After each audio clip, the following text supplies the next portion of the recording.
नमस्कार दोस्तों। NTA net, BPSC, UPSC, Chhattisgarh public service commission, MA और बीए के सभी नए बैचेज 1 अप्रैल 2022 से शुरू होने वाले हैं। तो जो भी विद्यार्थी इंटरेस्टेड हों, डिस्क्रिप्शन के अंदर हमारे नंबर हैं, आप उन पर संपर्क करके अपना एडमिशन ले सकते हैं। बहुत बहुत धन्यवाद। नमस्कार दोस्तों, टॉपर स्टूडेंट एजुकेशन में एक बार फिर से आप सभी का बहुत बहुत स्वागत है। एनटीए नेट की जब आप प्रिपरेशन करते हैं तो वहाँ पर एक बड़ी ही जैसा मैं कहूँ कि मैं सभी को एक ही बात कहता हूँ कि सबसे बड़ी प्लस पॉइंट आपका यही होना चाहिए कि जब आप यूनिट कर चुके हों, जब आप कोई एक सेक्शन पढ़ चुके हों, जब आप कुछ चैप्टर्स पढ़ चुके हों, फिर हम उनके क्वेश्चंस को भी सॉल्व करें। ऑब्जेक्टिव आपका पेपर होता है, तो ऐसे में ज़रूरी है कि आपको क्वेश्चंस की प्रैक्टिस जो है वो मैक्सिमम होनी चाहिए। क्वेश्चंस की समझ आपको होनी चाहिए। क्वेश्चंस की समझ नहीं होगी तो आप कितना ही पढ़ लीजिए, उसका पढ़ने का कोई मीनिंग नहीं निकलेगा, कोई अर्थ नहीं निकलेगा, वो लगभग सारा यूजलेस है। हाँ, मैक्सिमम अगर आपकी प्रैक्टिस है और आप मिनिमम पढ़ाई कर रहे हैं तो उसकी फिर भी कीमत है, उसकी वैल्यू है। इंडियन एथिक्स मैं कहता हूं कि एक बोनस यूनिट है आपके लिए। ऐसी यूनिट है जिसके अंदर से ऑलमोस्ट 6 से लेकर 12 प्रश्न तक, एक मैंने आपको एक स्पेल बता दिया, 6 से लेकर 12 प्रश्न तक आ सकते हैं। ऐसे में ज़रूरी है कि हम इसकी तैयारी बहुत अच्छे तरीके से करें। कुछ क्वेश्चंस की आज मैं प्रैक्टिस करूंगा और मैं कोशिश करूंगा कि अब लगभग हर एक दिन छोड़ के एक दिन मैं आपके साथ नेट के कुछ क्वेश्चंस की प्रैक्टिस करूं, ताकि आप उसकी प्रिपरेशन कर सके अच्छे से। कुछ बच्चे जो कर नहीं कर पाते हैं किसी भी समस्या के कारण, उनकी भी तैयारी थोड़ी सी अच्छी रहे। इंडियन एथिक्स, भारतीय नीति शास्त्र, इसके अंदर मैंने आपको पहले से वीडियो बताए हुए हैं क्या क्या सेक्शन पढ़ना है, क्या क्या नहीं पढ़ना है, तो उसको हम छोड़ देते हैं। हम डायरेक्ट अपने टॉपिक के ऊपर आते हैं कि हमें आज क्या क्या पढ़ना है इसमें से और क्या क्या क्वेश्चंस देखने हैं। पहला क्वेश्चन आपके सामने है, पुरुषार्थ इज रेफर्ड एज व्हाट।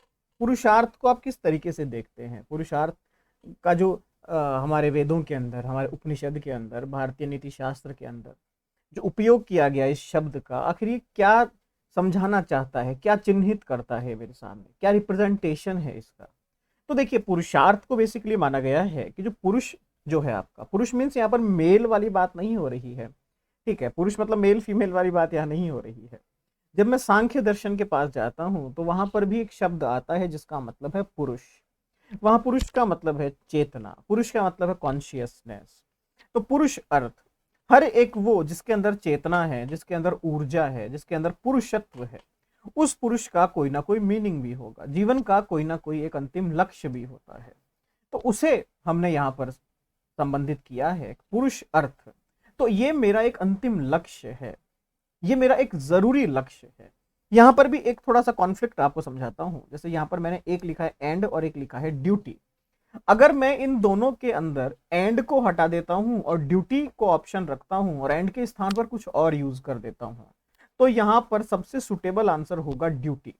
क्योंकि बेसिकली पुरुषार्थ जो है आपके कर्तव्य से संबंधित है।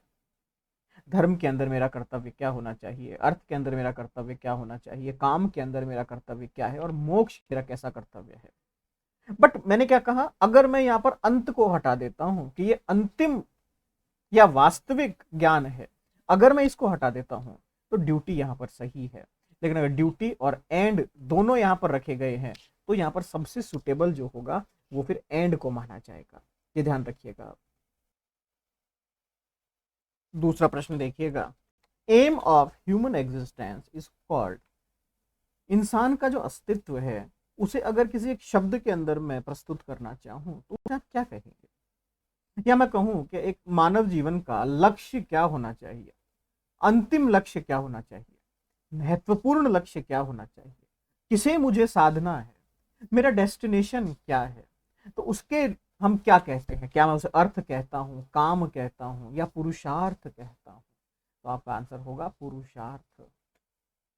तीसरा क्वेश्चन देखिएगा, देर आर हाउ मैनी पुरुषार्थ। सभी लोग जानते हैं धर्म, अर्थ, काम, मोक्ष, 4 तरह के पुरुषार्थ हमें देखने को मिलते हैं यहाँ पर, धर्म, अर्थ, काम, मोक्ष।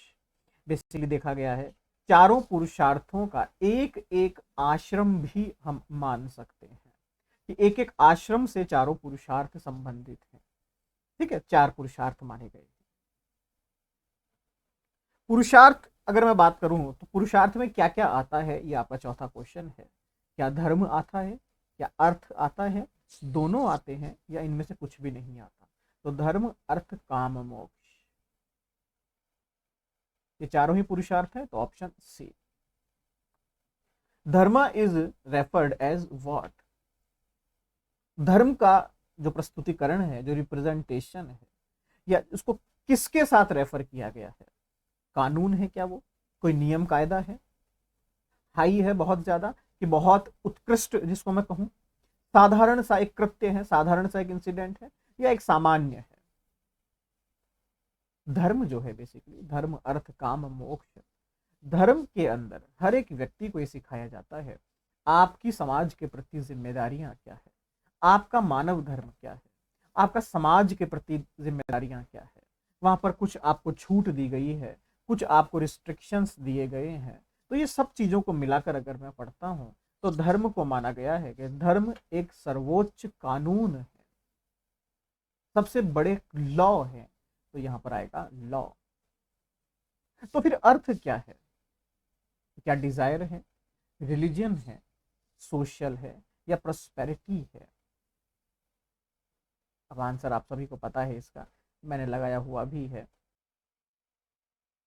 प्रोस्पेरिटी को आप इस तरीके से समझने की कोशिश कीजिएगा, इसे कहा जाता है समृद्धि। हम कहते हैं ना साहब ये व्यक्ति बहुत समृद्ध है, बहुत विकसित, जिसको मैं कहूं बहुत डेवलप्ड जो है समृद्धि का सूचक है प्रोस्पेरिटी। धर्म के बाद आता है अर्थ। अर्थ को बेसिकली देखा गया है, इसको मैं जोड़ता हूं गृहस्थ आश्रम के साथ, या हमारे वेदों के अंदर, उपनिषदों के अंदर, पुराणों के अंदर, अलग अलग ग्रंथों के अंदर इसका जो वास्तविक संबंध माना गया है वो गृहस्थ आश्रम से है। आपका जो अर्थ है उसको समृद्धि का सूचक माना गया है। तो फिर कर्म, कर्म को मैं किसके साथ जोड़ूंगा, या फिर बेसिकली काम को मैं किसके साथ जोड़ूंगा? काम के अंदर एक बड़ी ही विडंबना है, काम के अंदर एक बड़ी ही मैं कई बार देखता हूं एक तकलीफ आती है कि यहाँ पर काम को हम सेक्सुअल डिजायर्स के साथ जोड़ने की कोशिश करते हैं। मैंने बहुत जगह पढ़ा भी, बहुत जगह सुना भी, बहुत ज्ञानियों से भी सुना, वहाँ काम को थोड़ा सा नेगेटिव माना जाता है, काम को थोड़ा सा इग्नोरेबल माना जाता है, अस्वीकार्य माना जाता है कि साहब काम की बातें ना करें आप। काम का मतलब है कि आपके सेक्सुअल डिजायर्स की बात हो रही है, ये गलत है, ये गलत है। काम आपकी इंद्रियों की तृप्ति है, आपके जो भी सेंस ऑर्गन्स हैं, इन सेक्स ऑर्गन्स की तृप्ति, इनका कोई डिजायर था, उस डिजायर को आपने पूरा किया, दैट्स इट, ये काम हो गया। मुझे खाना पसंद है, मुझे मीठा खाना पसंद है, मैं मीठा खा रहा हूं, ये मेरे लिए काम है। मुझे बड़ी गाड़ी में घूमना पसंद है, मैं घूम रहा हूं, ये काम है। मुझे हरियाली देखना पसंद है, मैं हरियाली देख रहा हूं, ये मेरे लिए काम है। ठीक है, तो काम का बेसिक मीनिंग है प्लेजर, खुशी। जिस क्रिया से, जिस कर्म से मुझे मेरी इंद्रियों की तृप्ति हो और मुझे आनंद की प्राप्ति हो। अब ये आनंद की प्राप्ति ओनली सेक्सुअल डिजायर से तो हो नहीं सकती। तो हमेशा जब आप फिलॉसफी पढ़े, इसको अंडरलाइन करके रखिएगा कि हमें कहीं ना कहीं मिसगाइड किया गया है इस शब्द के ऊपर, काम शब्द के ऊपर। ठीक है, आगे देखिए, मोक्ष का मतलब क्या है? Spiritual liberation, path of action, या नॉलेज? स्पिरिच जो है आप, स्पिरिचुअलिटी जो है आप, स्पिरिट से बना हुआ शब्द है। स्पिरिचुअली कभी, जो स्पिरिचुअलिटी शब्द है वो रिलीजियस नहीं है, ध्यान रखिएगा, इसका धर्म से कोई लेना देना नहीं है। आपकी जो ऊर्जा है, आपकी जो चेतना है, आपकी आपके अंदर जो एक, मैं जिसको कहूँ पुरुषत्व जो आपके अंदर है, उस उससे संबंधित है स्पिरिट या स्पिरिचुअलिटी। उसी को हमें आजाद करना है। किससे आजाद करना है? जो अतिरिक्त डिजायर्स इसने पाल लिए हैं, जो इस भौतिक संसार में आने के बाद इस भौतिक संसार से जो लगाव इसने कर लिया है, उनको मुझे खत्म करना है। लिबरेशन जिसको मुक्ति कहता हूँ, या बंधनों का टूटना, या आज़ादी जिसे आप कहते हैं, उसका मतलब यही है कि जो अतिरिक्त बंधन आपके ऊपर लगा दिए गए हैं उनको हटा दिया जाए।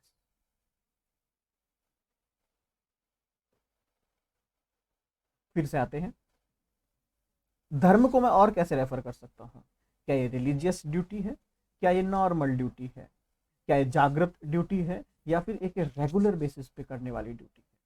धर्म आपको जीवन के हर हिस्से में, जब आप पैदा होते हैं वहां से लेकर जब तक आप मर नहीं जाते, वहां तक किए जाने वाले सभी कर्म जो हैं, सभी कर्मों का जो लेखा जोखा है, सभी कर्मों की जो गाइडलाइंस है, वो धर्म के अंदर लिखी गई है।